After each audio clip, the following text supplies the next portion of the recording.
Assalamualaikum warahmatullahi wabarakatuh, teman-teman.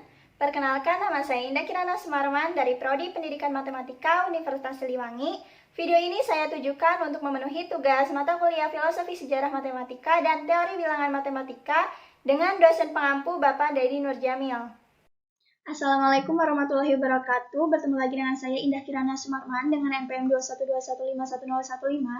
Pada video kali ini saya akan membahas mengenai kemampuan matematis dan juga gaya kognitif pada siswa. Jadi materi ini saya tujukan untuk menyelesaikan tugas ujian akhir semester dari mata kuliah filsafat dan juga sejarah matematika dengan dosen pengampu Bapak Dedi Nurjamil. Nah, langsung saja kita ke pembahasannya. Jadi yang pertama kita akan membahas mengenai pengertian.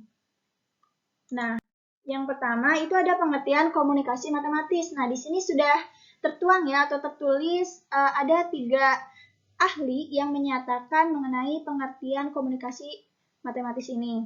Yang pertama ada menurut Praitno dan kawan-kawan pada tahun 2013 bahwa komunikasi matematis ini adalah suatu cara siswa untuk menyatakan dan menafsirkan gagasan-gagasan matematika secara lisan ataupun tertulis, baik dalam bentuk gambar, tabel, diagram, rumus, ataupun demonstrasi. Begitu juga ada menurut Romberg dan Sayre, yaitu komunikasi matematis adalah proses menghubungkan benda nyata, gambar, dan diagram ke dalam ide matematika.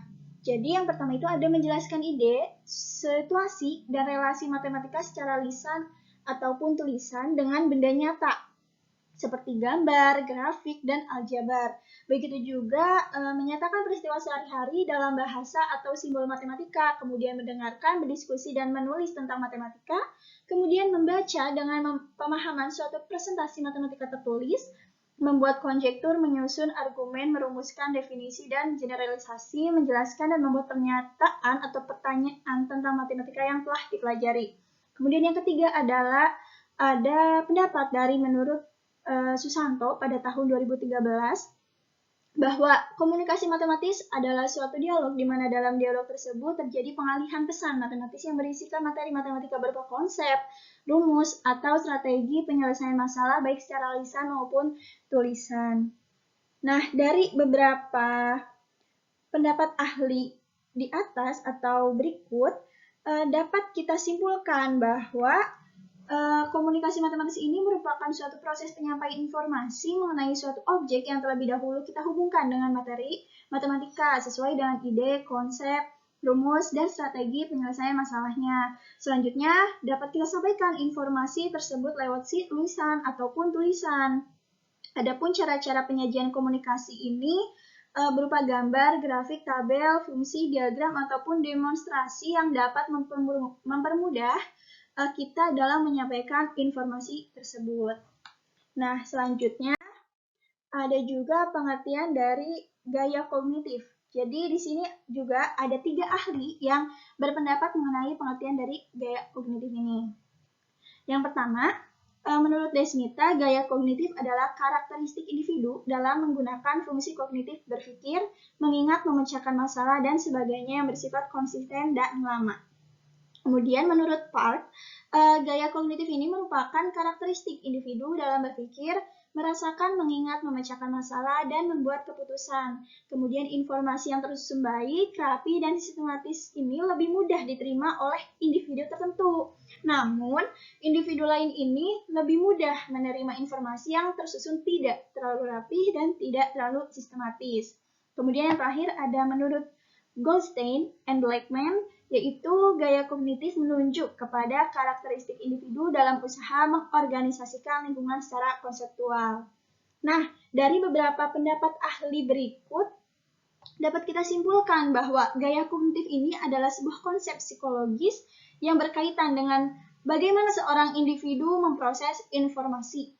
Berdasarkan berbagai pendapat tentang definisi gaya kognitif di atas, maka peneliti dapat menarik kesimpulan bahwa gaya kognitif adalah cara khas yang dilakukan secara individu dalam memfungsikan kegiatan mental di bidang kognitif, baik itu berpikir, mengingat, memecahkan masalah, membuat keputusan, mengorganisasi, maupun memproses informasi yang bersifat konsisten. Jadi gaya kognitif ini lebih berkaitan mengenai daya pikir seseorang. Nah, selanjutnya kita akan membahas mengenai jenis-jenisnya. Yang pertama ada jenis-jenis kemampuan matematis. Jadi yang pertama itu ada komunikasi lisan. Komunikasi lisan ini dapat dilihat dari keterlibatan siswa dalam kegiatan diskusi ya. Kemudian yang kedua ada jenis komunikasi tulisan. Yang ini dapat dilihat bahwa penggunaan kosakata atau vocabulary-nya itu baik notasi dan struktur matematika dalam menghubungkan dan memahami gagasan untuk memecahkan masalah. Nah, selanjutnya ada jenis-jenis gaya kognitif. Yang pertama itu ada file independent, yaitu cenderung memilih belajar individual, menanggapi dengan baik dan bebas, tidak bergantung pada orang lain.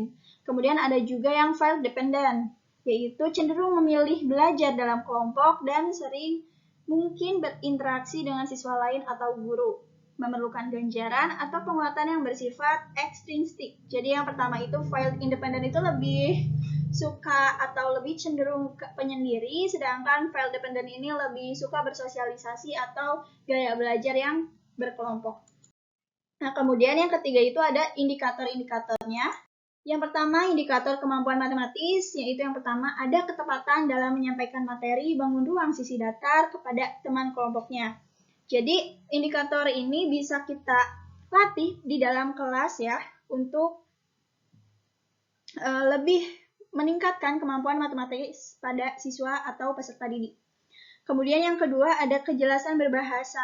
Kemudian yang ketiga, ketepatan membaca notasi matematika dalam kegiatan diskusi, menjelaskan materi secara lisan menggunakan bahasa yang mudah dipahami, kemudian memahami materi bangun ruang sisi datar yang dijelaskan teman kelompoknya, kemudian ketepatan memberikan pendapat dalam berdiskusi, dan yang terakhir ada memberikan masukan dengan teori yang jelas dan juga akurat. Selanjutnya ada indikator gaya kognitif, yang ini menggunakan ide dan menuliskan pemikirannya untuk menyelesaikan masalah, kemudian kedua menginterpretasikan ide matematika dalam bentuk gambar atau persamaan, kemudian menggunakan representasi untuk menyatakan konsep matematika secara lisan, yang keempat menafsirkan solusi yang ditemukan melalui tulis, menuliskan solusi dengan menggunakan istilah-istilah dan notasi-notasi matematika secara tepat untuk menyajikan idenya dalam menyelesaikan permasalahan yang ada. Dan yang terakhir, kita bisa menyajikan pendapatnya yaitu berupa penyelesaian masalah yang ditulis pada lembar kerja siswa secara terstruktur. Nah, cara-cara tersebut dapat kita lakukan untuk meningkatkan gaya kognitif pada siswa maupun peserta didik di dalam kelas. Selanjutnya ada karakteristik. Yang pertama, karakteristik dari kemampuan matematis. Jadi yang pertama itu menyatakan suatu situasi, gambar, diagram, atau benda nyata ke dalam bahasa, simbol, ide, atau model matematis. Kemudian yang kedua, menjelaskan ide, situasi, dan relasi matematika secara lisan ataupun tulisan. Yang ketiga, mendengarkan, berdiskusi, dan menulis tentang matematika. Dan yang keempat, membaca dengan pemahaman suatu representasi matematika tertulis, dan juga mengungkapkan kembali suatu uraian dan paragraf matematika dalam bahasa sendiri. Jadi, karakteristik dari kemampuan matematis ini lebih secara umum, lebih ke menyatakan bahasa kita sehari-hari ke dalam model matematis, ataupun sebaliknya ya, untuk membiasakan kita dalam berpikir matematis, kemudian berbahasa matematis untuk lebih cepat menyelesaikan suatu masalah dengan pemecahan masalah yang matematis.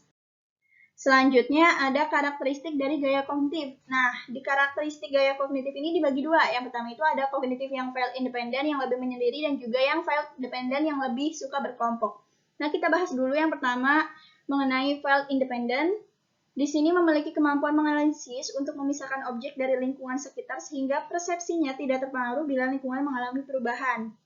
Kemudian, yang kedua mempunyai kemampuan mengorganisasikan objek-objek yang belum terorganisir dan mengorganisir objek-objek yang sudah terorganisir.